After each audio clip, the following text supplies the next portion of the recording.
Greetings, esteemed listeners, and welcome back to Speak Up. I am David.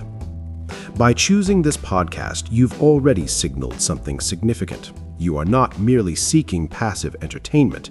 You are engaging in a deliberate cognitive rebellion against the shallow tides of our time. I commend you for that.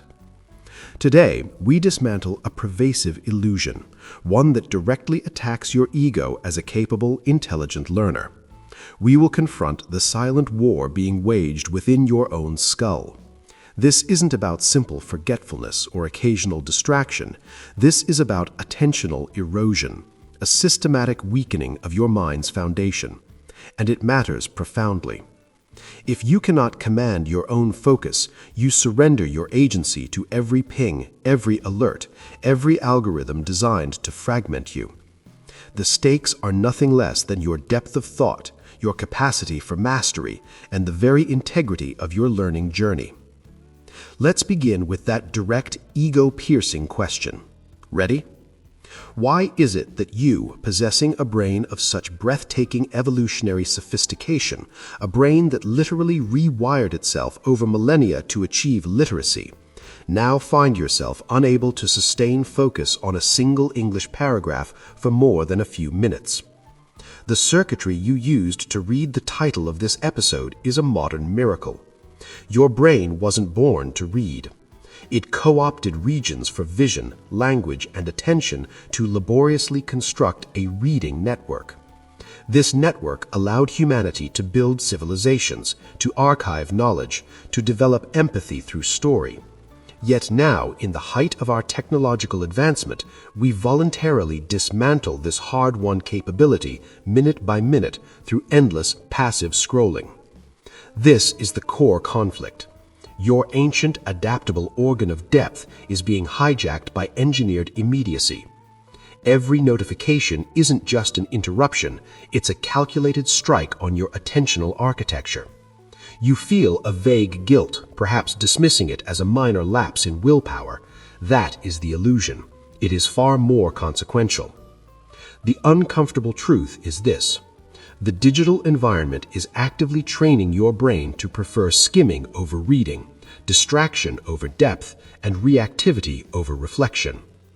When you skim, you are not just saving time. Neuroscientific research indicates you become more susceptible to misinformation. You erode the neural pathways required for critical analysis, the very foundation of democratic thought and personal discernment. This attentional erosion impacts everything. Studies show that early excessive digital exposure in children predicts poorer academic performance later. The brain, hyperstimulated and constantly distracted, loses its ability to tolerate the quiet boredom necessary for genuine insight to emerge. It craves ever quicker intervals between stimuli. This is the psychological landscape you must navigate to learn anything complex, like a language. So let's wake up to the mechanism. Attentional erosion works like this. Imagine your focus is not an infinite resource, but a delicate, fertile riverbank. Every switch to another tab, every quick check of a message, is a tiny scoop of earth taken from that bank. Initially, it seems insignificant, but over days and weeks, the river of your thoughts can no longer hold a deep, consistent course. It becomes shallow, scattered, spilling in every direction. The capacity for sustained linear thought, the very engine of language acquisition, is washed away. The emotional friction this creates is real and painful. The frustration of a wandering mind mid-sentence, the shame of a half-finished podcast, the growing chasm between the fluent identity you desire and the distracted reality you experience. It feels like a personal failing, but I want to reframe it. It is not a failure of character, it is a failure of environment and strategy. Your brain is behaving perfectly normally within a pathologically distracting context. The good news, context can be changed. This brings us to your simple, actionable psychological insight for today. Habits form around cues, not willpower. You cannot outmuscle a dopamine-driven impulse with sheer grit. It is a losing battle. But you can outsmart it by engineering the default. You change the cues in your environment so that the desired behavior becomes the path of least resistance. Your phone on the desk is not a neutral object. It is a potent cue, a siren song pulling your gaze every 30 seconds. Therefore, your one non-negotiable task for the next 7 days is this. Before you sit down for an English session, you must physically place your phone in a different, closed room. Not in your pocket, not face down, in another room. You are not trying to resist temptation. You are making the act of succumbing to it geographically and physically implausible.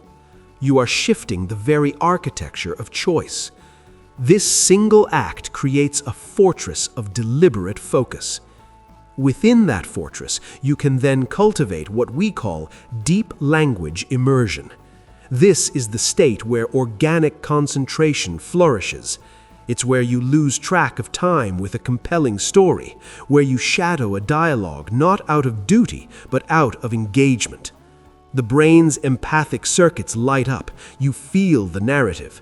This is how language moves from being an external subject to an internal experience. But without that initial deliberate barrier, that engineered default, the state of deep immersion is almost impossible to access. The constant potential for interruption lurks in the periphery, preventing your mind from fully surrendering to the language. So, we combine the two. The deliberate architectural act of removing the cue for distraction, followed by the intentional choice of rich, compelling content. This is the synergy that leads to transformative learning. It's how you rebuild the riverbank of your attention, one protected session at a time. The punch, the emotional stake I want to leave with you is this. Every time you walk that phone to another room, you are doing far more than just setting up a study session. You are performing a radical, quiet act of neurological preservation. You are defending the deep, linear, empathic pathways that allow you to feel a character's nervousness in your own gut, to untangle a complex idea, and to weave new language into the fabric of your thinking. You are fighting, in a very real sense, for a mind capable of building bigger, more beautiful futures for yourself and for your expression in English. This is the profound mission of Speak Up. We are not merely exchanging vocabulary, we are cultivating the cognitive depth necessary to contain it, to wield it with nuance and power. I am David. Your focus is your foundation.